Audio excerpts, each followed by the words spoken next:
been a fan of Robert Service poems since at least my teens, and we know that was a long time ago. He was probably most famous for the books Songs of a Sourdough, published in 1907, and Ballads of Chichaco, published in 1909. The poems that I most recall are The Cremation of Sam McGee, The Shooting of Dan McGrew, The Ballad of Pious Pete, and Clancy of the Mounted Police.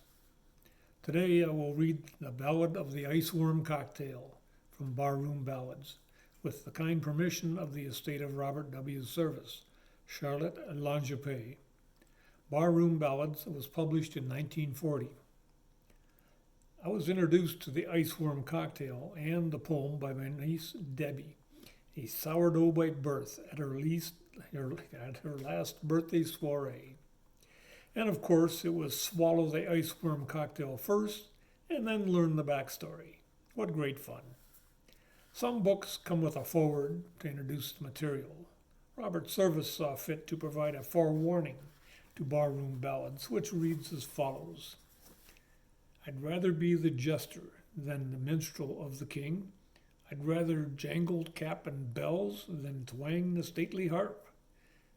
I'd rather make his royal ribs with belly laughter ring than see him sitting in the suds and sulky as a carp.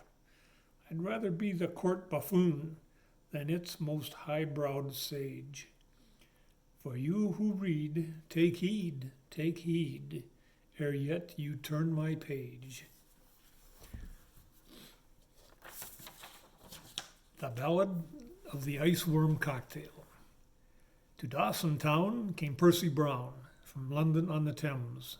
A pane of glass was in his eye, and stockings on his stems. Upon the shoulder of his coat a leather pad he wore, to rest his deadly rifle, when it wasn't seeking gore. To which it must have often been, for Major Percy Brown, according to his story, was a hunter of renown, who in the Murrumbidgee wilds had stalked the kangaroo, and killed the cassowary on the plains of Timbuktu. And now the Arctic fox he meant to follow to its lair, and it was also his intent to beard the Arctic hare. Which facts concerning Major Brown I merely tell because I fain would have you know him for the Nimrod that he was. Now Skipper Gray and Deacon White were sitting in the shack, and sampling of the whiskey that pertained to Sheriff Black. Said Skipper Gray, I want to say a word about this Brown. That piker's sticking out his chest as if he owned the town. Said Sheriff Black, he has no lack of refrigerated cheek. He calls himself a sourdough when he's just been here a week. Said Deacon White, methinks you're right, and so I have a plan, by which I hope to prove tonight the mettle of the man. Just meet me where the hooch bird sings, and though our ways be rude, we'll make a proper sourdough of this Piccadilly dude. Within the Malamute saloon were gathered all the gang. The fun was fast and furious, and loud the hooch bird sang. In fact, the night's hilarity had almost reached its crown, when into its storm's center breezed the gallant Major Brown.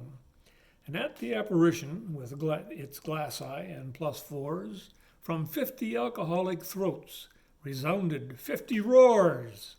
With shouts of stark amazement and with whoops of sheer delight, they surged around the stranger, but the first was Deacon White. We welcome you, he cried aloud, to this, the great white land. The Arctic Brotherhood is proud to grip you by the hand. Yea, sportsmen of the bulldog breed, from trails of far away, to Yukoners this is indeed a memorable day. Our jubilation to express, vocabularies fail. Boys, hail the great Chichaco, and the boys responded, hail! And now, continued Deacon White to blushing Major Brown, behold assembled the elite and cream of Dawson Town. And one ambition fills their hearts and makes their bosoms glow. They want to make you, honored sir, a bony feed sourdough. The same, some say, is one who's seen the Yukon ice go out. But most profound authorities the definition doubt. And to the genial notion of this meeting, Major Brown, a sourdough is a guy who drinks an iceworm cocktail down. By gad, responded Major Brown, that's ripping, don't you know? I've always felt I'd like to be a certified sourdough. And though I haven't any doubt your winter's awfully nice, Mayfair, I fear, may miss me ere the break-up of your ice. Yet, pray excuse my ignorance of matters such as these. A cocktail I can understand, but what's an iceworm, please? Said Deacon White. It is not strange that you should fail to know, since iceworms are peculiar to the mountain of blue snow. Within the polar rim it rears a solitary peak, and in the smoke of early spring a spectacle unique. Like flame it leaps upon the sight, and thrills you through and through. For though its cone is piercing white, its base is blazing blue. Yet all is clear as you draw near, for coyly peering out are hosts and hosts of tiny worms, each indigo of snout. And as no nourishment they find to keep themselves alive, they masticate each other's tails, till just the tough survive. Yet on this stern and Spartan fare, so rapidly they grow, that some attain 6 inches by the melting of the snow. Then when the tundra glows to green and niggerheads appear, they burrow down and are not seen until another year. A toughish yarn, laughed Major Brown, as well you may admit. I'd like to see this little beast before I swallow it.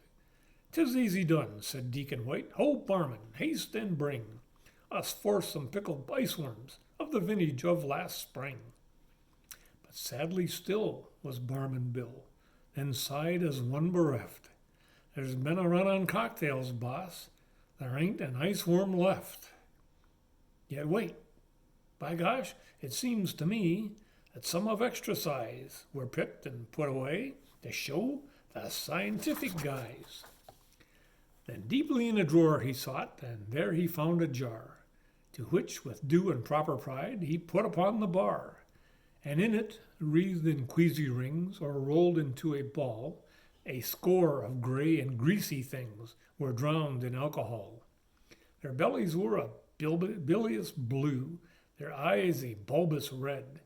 Their backs were gray, and gross were they, and hideous of head.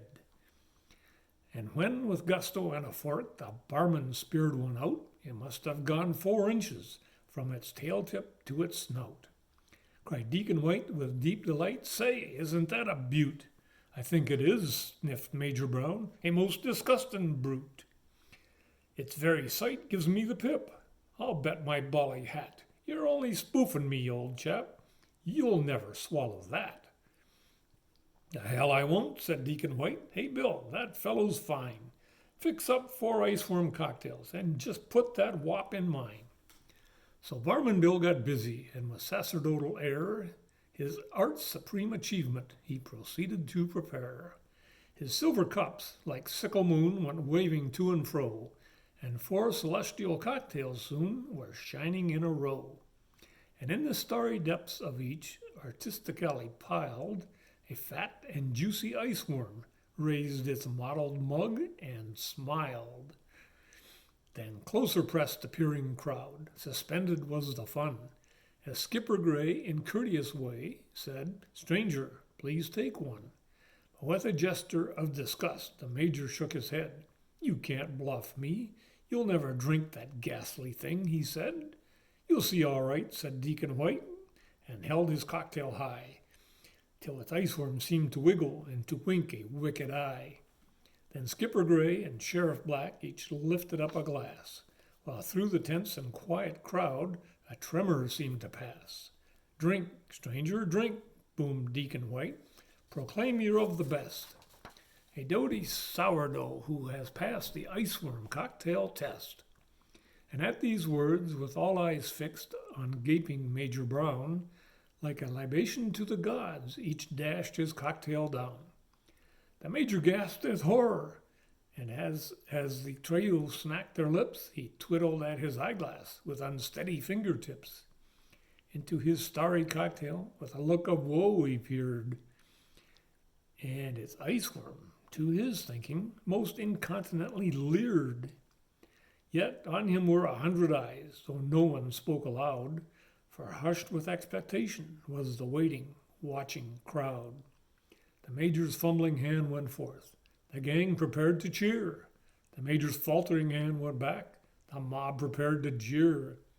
The major gripped his gleaming glass and laid it to his lips, and as despairfully he took some nauseated sips. From out its coil of crapulence, the iceworm raised its head. Its muzzle was a murky blue, its eyes a ruby red. And then a roughneck bellowed forth, "This stiff comes here and struts, as if he'd bought the blasted North. Just let him show his guts." With a roar the mob proclaimed, "Cheechako, Major Brown. Reveal that you're of sourdough stuff, and drink your cocktail down." The major took another look, then quickly closed his eyes, for even as he raised his glass, he felt his gorge rise.